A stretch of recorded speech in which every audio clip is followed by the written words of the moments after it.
March 6, 1945, Loire Valley, France, 1447 hours. A stone bridge crosses the river at a narrow point. 3 arches. Built in 1847. The water is gray. The current is strong. On the eastern bank, a German engineer lieutenant stands beside a wooden detonator box. The box is connected to charges placed beneath the center span. The charges are set. The wiring is complete. The bridge is prepared for demolition. On the western bank, 300 meters distant, American reconnaissance units are advancing through the tree line. They are visible. They are not firing. The German lieutenant does not move. His hand rests on the detonator plunger. 5 engineers stand behind him. They do not speak. They do not move. The bridge is intact. Traffic has not crossed it for 2 days. The road is empty. The American units continue to advance. They are now 200 meters from the western approach to the bridge. The lieutenant's hand remains on the plunger. He does not push it. He does not remove his hand. He waits. The engineers wait. The Americans advance. The bridge stands. The charges are live. The detonation does not occur. The bridge is part of a secondary road network connecting 2 small towns. It is not a primary supply route. It is not a strategic crossing. It is one of 17 bridges across this section of the river. The German lieutenant and his detachment arrived at the bridge on March 4. They are part of a pioneer battalion attached to a retreating infantry division. Their orders are standard: prepare all bridges for demolition, delay enemy advance, deny river crossings. The detachment spent 2 days placing charges. They used TNT blocks. They positioned them on the piers and beneath the center arch. They ran electrical detonation lines to the eastern bank. They tested the circuit. The system is functional. The lieutenant's orders are clear: detonate on approach of enemy forces. The division is withdrawing east. The rear guard crossed this bridge on the morning of March 6. No German forces remain west of the river in this sector. The American advance is uncontested. Forward reconnaissance units reached the western edge of the bridge approach at 14,740. They are infantry scouts with armored support. They are moving cautiously. They have not approached the bridge directly. They are observing from the tree line. The lieutenant can see them. They can see him. The distance is sufficient for engagement. Neither side has fired. The lieutenant's detachment has rifles and 1 machine gun. They are not positioned for defense. They are positioned for demolition. The detonator is ready. The plunger is unlocked. The lieutenant's hand is on it. He has not pushed. The lieutenant was trained at the Pioneer School in Dessau in 1942. He has conducted demolitions since 1943. He has destroyed bridges in Italy. He has destroyed bridges in France. The procedure is routine. Place charges. Verify connections. Wait for the order or for enemy contact. Detonate. The doctrine is explicit. Bridges are denied to the enemy. Demolition occurs before capture. Timing is critical. Detonation must occur when enemy forces are close enough that repair is delayed, but not so close that the detachment cannot withdraw safely. The optimal moment is when enemy advance units reach the approach. The Americans are at the approach. The lieutenant has been in this situation before. In September 1944, he demolished a bridge near Nancy. American forces were 400 meters away. He detonated. The bridge collapsed. His detachment withdrew without casualties. In December 1944, He demolished a bridge in the Vosges. American forces were 300 meters away. He detonated. The bridge fell. The procedure was followed. The outcome was expected. The current situation is identical. The Americans are at the approach. The charges are set. The detonator is armed. The lieutenant's training dictates immediate action. His experience confirms the procedure. The bridge should be destroyed. The order has been given. The enemy is present. The conditions are met. The expectation is detonation. The lieutenant does not detonate. His hand remains on the plunger. He does not push. He does not remove his hand. He waits. The lieutenant's hand does not move. His fingers rest on the plunger. The mechanism is simple. Downward pressure. The circuit closes. The charges fire. The bridge falls. He does not apply pressure. He does not look away from the Americans. They have stopped advancing. They are observing. They have not taken cover. They have not raised weapons. The lieutenant's breathing is steady. His posture is rigid. He does not move. One of the engineers behind him shifts his weight. The sound is faint, boots on gravel. The lieutenant does not turn. He does not acknowledge. His hand remains on the plunger. The Americans remain at the tree line. The distance is unchanged. The lieutenant's jaw tightens. His fingers do not press down. The plunger does not move. The bridge stands. The charges do not fire. The moment holds silence, no explosion, no collapse. Nothing happens. 1 minute passes. The lieutenant has not moved. The engineers do not understand. The procedure is known. The enemy is present. The detonation should have occurred. They do not speak. They do not approach the lieutenant. They wait. One engineer looks toward the bridge. The charges are visible beneath the center span. The wiring is intact. The system is ready. He looks back at the lieutenant. The lieutenant's hand is still on the plunger. 2 minutes pass. The Americans have not advanced further. They have not withdrawn. They remain in position at the tree line. A vehicle appears behind them. A jeep. It stops. 2 officers dismount. They observe the bridge through binoculars. They do not approach. The lieutenant watches them. His hand does not move.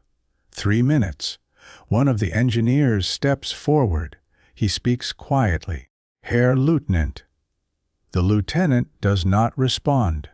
The engineer steps back. He does not speak again. 4 minutes. The Americans at the tree line begin to move. They are not advancing. They are spreading out along the edge of the woods. They are taking positions. They are not preparing to cross. They are preparing to observe. The lieutenant's hand remains on the plunger. 5 minutes. The engineers are restless. They do not understand the delay.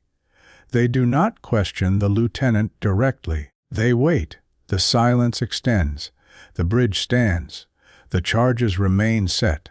The detonation does not occur. No explanation is given at the time. No discussion occurs. What can be reconstructed is limited. The lieutenant had clear orders. He had the means. He had the training.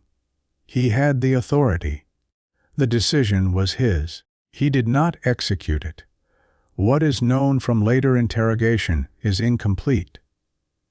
The lieutenant was captured on March 9, 3 days after the incident. He was questioned by American intelligence officers. He was asked about demolitions conducted during the retreat. He listed several bridges. He did not list this one. He was asked why certain bridges were not destroyed. He stated that some were bypassed by the retreat. Some were not considered strategic. He did not mention this bridge specifically. The interrogation report notes that he was cooperative, but provided limited operational detail. What can be inferred from his statements and the tactical situation is this: the lieutenant observed the American forces at the tree line. He assessed their behavior. They were not advancing aggressively. They were not preparing for an immediate crossing. They were observing. The lieutenant assessed his own situation. His detachment had no support, no covering forces, no transport. If he detonated the bridge, the noise and smoke would draw attention. The Americans would know his position. His detachment would have to withdraw on foot. The nearest German lines were 12 kilometers east. The route was exposed. The likelihood of engagement was high. The likelihood of casualties was high. The lieutenant made a calculation. Destroying this bridge would not significantly delay the American advance. There were 16 other bridges within 10 kilometers. Many were already destroyed. Some were not. The Americans would cross elsewhere. The tactical value of this demolition was minimal. The risk to his detachment was significant. The lieutenant chose not to detonate. This was not cowardice. This was not compassion. This was calculation. The bridge was not strategically important. The detachment's survival was more important than following procedure for its own sake. The lieutenant removed his hand from the plunger. The lieutenant steps back from the detonator. He turns to the engineers. He speaks quietly. We withdraw. The engineers do not question. They gather their equipment. They do not approach the detonator. They do not disconnect the charges. The explosives remain in place. The wiring remains intact. The lieutenant leads the detachment east along a farm track. They move quickly. They do not look back. The Americans at the tree line do not fire. They do not advance. They watch the detachment leave. The Germans disappear into a wooded area 400 meters east of the bridge. The Americans remain in position. At 15:20, 3 minutes after the German detachment departed, an American engineer team approaches the bridge. They advance cautiously. They inspect the structure. They locate the charges. They photograph them. They begin the process of disarming. The work takes 2 hours. By 17:30, the charges are removed. The bridge is cleared. At 1800, American vehicles begin crossing. The bridge is intact. It is functional. It is now in American hands. The German detachment reaches a regrouping point at 1900. They report to their battalion commander. The lieutenant states that they withdrew under observation. He does not mention the bridge. He does not mention the detonator. The commander does not ask. The battalion is retreating. The report is routine. The detachment is reassigned. The bridge is not discussed. No after-action report mentions the bridge. The German pioneer battalion records are fragmentary. Many were destroyed during the final retreat. What survives lists demolished bridges by date and location. This bridge is not listed. It is not marked as demolished. It is not marked as abandoned intact. It is simply absent from the record. The lieutenant's service file contains no reference to the incident. His interrogation report, filed by American intelligence, does not highlight it. The report is routine. It is archived. The American unit that secured the bridge filed a brief report.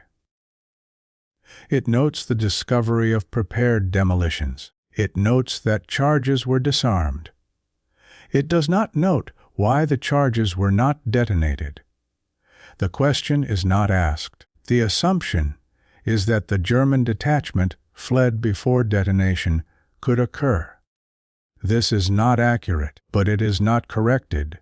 The bridge is used by American forces throughout March and April 1945.